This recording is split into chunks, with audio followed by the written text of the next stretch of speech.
বাংলাদেশের প্রত্যেকটা চা বাগানের চা শ্রমিকদের জন্য একটা গুড নিউজ আছে। সেই গুড নিউজটা কি এবং এই গুড নিউজটা কি আমাদের জন্য খুবই জরুরি, সেটার উপরে ভিত্তি করে আমি এই ভিডিওটি বানিয়েছি। অবশ্যই ভিডিওটি দেখে যাবেন।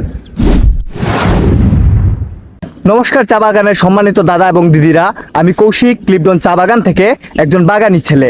সেই গুড নিউজটি হলো আমাদের চা বাগানের চা শ্রমিকদের হাজিরা নিয়ে। যমুনা টেলিভিশন নামে বড় একটি চ্যানেলে একটা নিউজ প্রকাশ হয়। সেখানে আমাদের সিলেট বিভাগের চা বোর্ডের এমপি মহোদয় যারা আছেন তারা সরকারের কাছে চা শ্রমিকদের হাজিরা বাড়ানো নিয়ে একটি আবেদন করেন।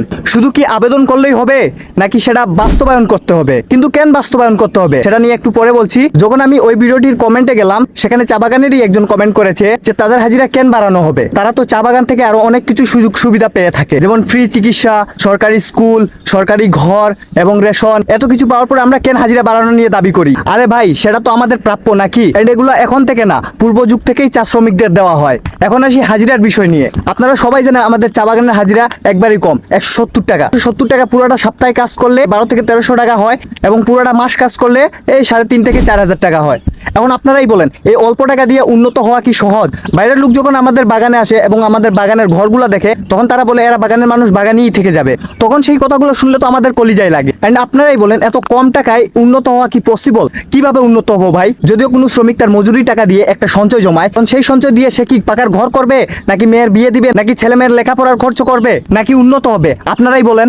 বর্তমান যুগে একটা মেয়েকে বিয়ে দিতে গেলেই তো 2.5 থেকে 3 লাখ সর্বনিম্ন লাগে। এই অল্প মজুরি দিয়ে কি সেটা পসিবল? অনেক চা শ্রমিক ফ্যামিলি আছে যারা মেয়েকে এই অল্প মজুরিতে মেয়েকে বিয়ে দিতে পারছে না বলে মেয়ে পালিয়ে যাচ্ছে। ও ভাই, বাস্তব কথা এটা। আর এগুলা কি? এগুলো তো আমাদেরই বদনাম হচ্ছে নাকি? আরো কিছু কিছু ফ্যামিলি আছে যারা টাকার অভাবে ছেলে মেয়েদেরকে লেখাপড়া করাতে পারছে না, এবং আরো কিছু চা বাগানের ছেলে মেয়েরা পর্যাপ্ত পরিমাণে লেখাপড়া করেও, এইচএসসি এসএসসি পাস করেও তারা এই চা বাগানে কাজ করে। ওকে ফাইন, আমরা তো চা বাগানের মানুষ, আমরা চা বাগানে কাজ করবোই, এটা নিয়ে কোনো সমস্যা নাই। কিন্তু আমাদের তো মজুরিটা তো বাড়াতে হবে নাকি? দেখা যাচ্ছে শহরের একটা মেয়ে ভালো একটা ড্রেস লাগিয়ে আসছে আমাদের বাগানে ঘুরতে, এবং সেই ড্রেসটা দেখার পরে আমাদের চা বাগানের মেয়েদেরও তো শখ করে এরকম ড্রেস পরার, কিন্তু টাকার অভাবে কিনতে পারছে না। এখন যদি আমি ছেলেদের কথা বলি, তাহলে শহরের অনেক ছেলে আছে যারা কিনা চা বাগানে আসে, ভালো ভালো বাইক নিয়ে এসে ঘুরে বেড়ায়, এবং সেগুলো দেখে আমার মতো হাজারো চা বাগানের ছেলেদের ইচ্ছা হয়, আর যদি আমারও একটা বাইক হতো, আর যদি আমার মা বাবার অনেকগুলো টাকা থাকতো, তাহলে আরো 2টা স্বপ্ন আমি পূরণ করতে পারতাম। এখানে রইল কথা আমাদের মতো ছেলেদের। ভাই, আমরা ঢাকা শহরে গিয়ে কয় টাকা ইনকাম করি?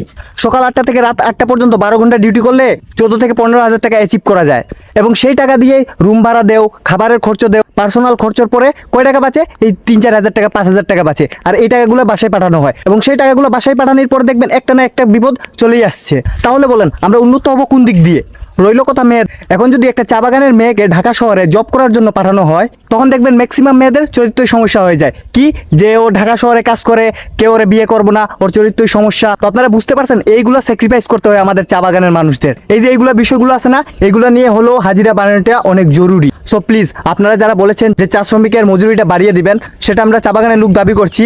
হাজিরা বাড়ানোটা যেন বাস্তবায়ন হয়। স্যাররা যেহেতু বলেছেন, এমপি মহোদয়রা যেহেতু বলেছেন যে চা শ্রমিকের হাজিরা বাড়াবো, তাহলে অবশ্যই আপনারা বাড়াবেন, এটুকু বিশ্বাস আছে আপনাদের প্রতি। আরেকটি কথা হলো, আমি অনেক ছোট, যদি কোনো ভুল কিছু বলে থাকি তাহলে অবশ্যই ক্ষমা চোখে দেখবেন আমাকে। এবং যারা আমার সাথে এতক্ষণ আছেন সবাইকে অনেক অনেক ধন্যবাদ। দেখা হবে নতুন একটি ভিডিওতে। সবাই ভালো থাকবেন, সুস্থ থাকবেন।